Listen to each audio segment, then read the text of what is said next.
Hello everyone, welcome to the second video of the tree series.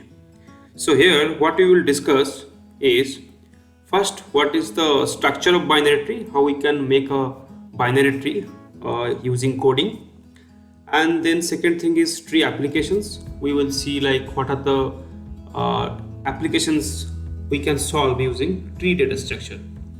The third thing is binary tree traversal. So this is a very important topic. So where we can see how we can traverse a binary tree.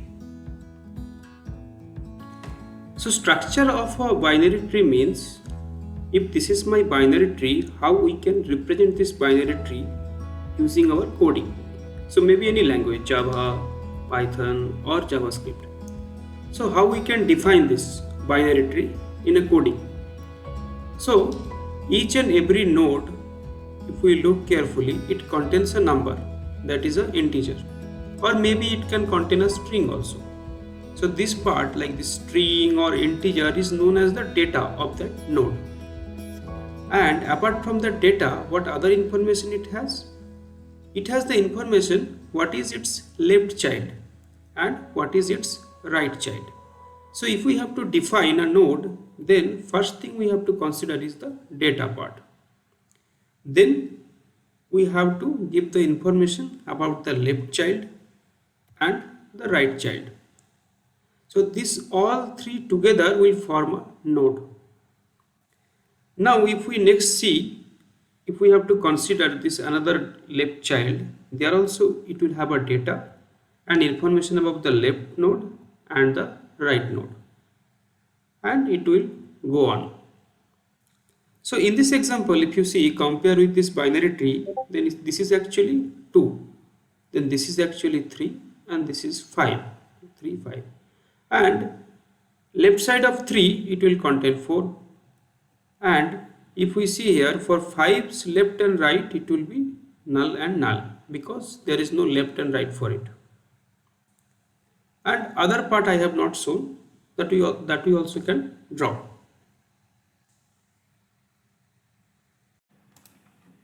Now I will quickly show you how to define a node of a binary tree, and we'll play with it a bit. So first thing what we can do is we can define an integer that will be data. Okay. Then next thing is the left node. So left node will also be a type of node binary tree only, because that is also a particular node. And then same thing we can copy here and make it as right. So left and right, both of them are also a type of node. Then we have to define the constructor here. So where actually only it will take the data, and left and right we will make it as a null whenever we are creating one particular node. And then we can define the getter setters and a toString method to just print. Okay. So I have just wrote the getter setter methods and the toString method to print the binary tree. So in the main method, I can create the left node and right node, and then we can attach it to the root node. Okay. So here what we can do is we can define a root node. So the root node we can define as new root node, where the initial element I can take it as 2, and I have not defined the left and right yet.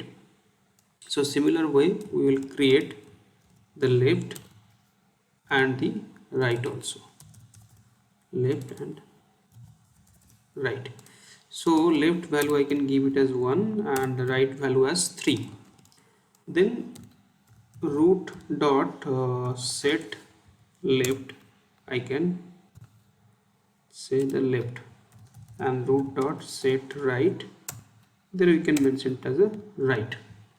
So our root node is done with one left child and one right child. So now if we print it, what we can do is root dot toString.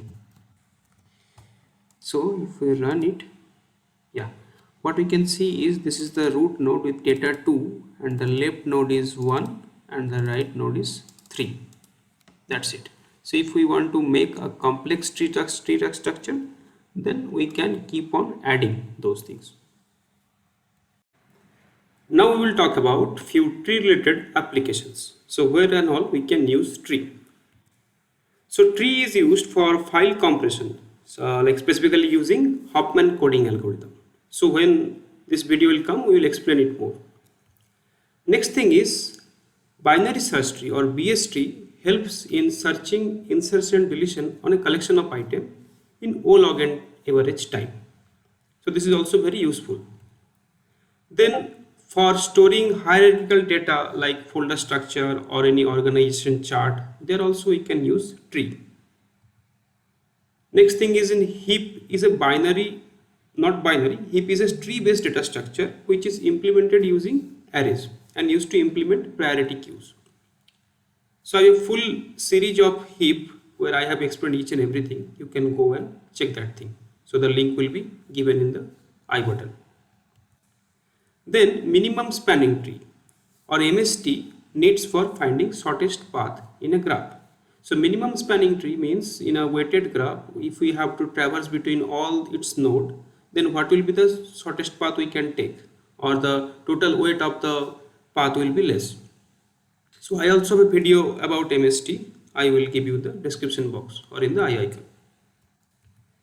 Next, expression trees are used for compiler. For compilation design purpose, we will use this thing. So these are few use cases of tree. Apart from this also there are a lot of uses of tree which we can see maybe later on. Now we will discuss binary tree traversal. So tree traversal means the process of visiting all nodes of a tree is known as tree traversal. So how it is differ from searching? So in case of searching, whenever we will get the element, that time we will stop. So now how we can traverse a tree?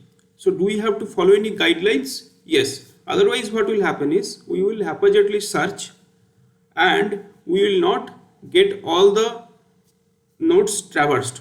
So we have to follow some guideline. So what we can do is we can denote the left child as L, then the parent child as D and the right child as R. Now we can follow few orders. One is DLR, that means we can first visit the parent node, then the left child, then the right child. Or LDR means left, then parent, then right. Or LRD means first left, then right, then D means the parent node. So in this three kind of traversal, the result will be vary.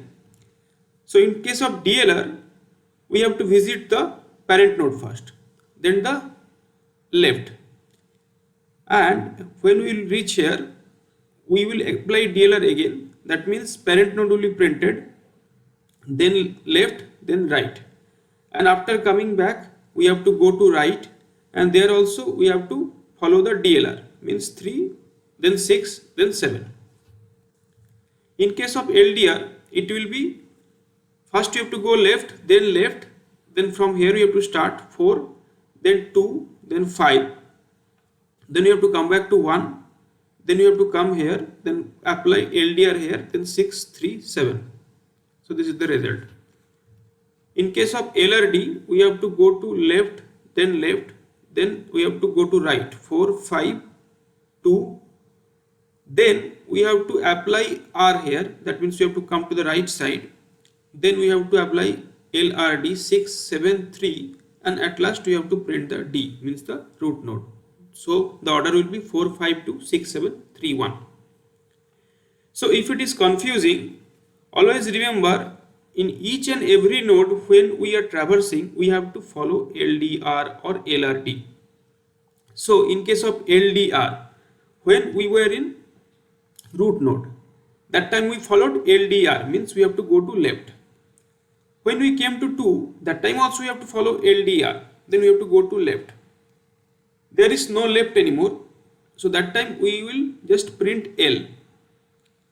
Then we have to print D, that means the parent node, then R means the right side. So this part is done. We will come back here.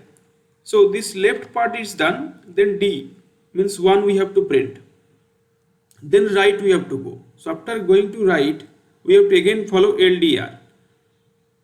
Right here from left, if we go, then it will be 6. Then we have to print the root node or the parent node. Then we have to go to right, 637. So this DLR, LDR and LRD are also known as pre-order traversal, in-order traversal or post-order traversal. So how to remember this name? So always remember L and R will be constant. So depending upon the position of D, we will decide the name. So if D is in front of L and R, then it will be pre-order. If D is in between L and R, then it will be in order. And if D is in the behind of L and R, then it will be post order. So apart from these three kind of traversal, there is another kind of traversal known as level order traversal. So in level order traversal, we will level by level, we will go from left to right. So 1, then 2, 3, then 4, 5, 6, 7. So that is all about binary tree traversal. So in next video onwards, I will show you coding about pre-order, in-order and post-order in separate videos. So there I will follow two approach. One is iterative approach and another is recursion. Thanks for watching.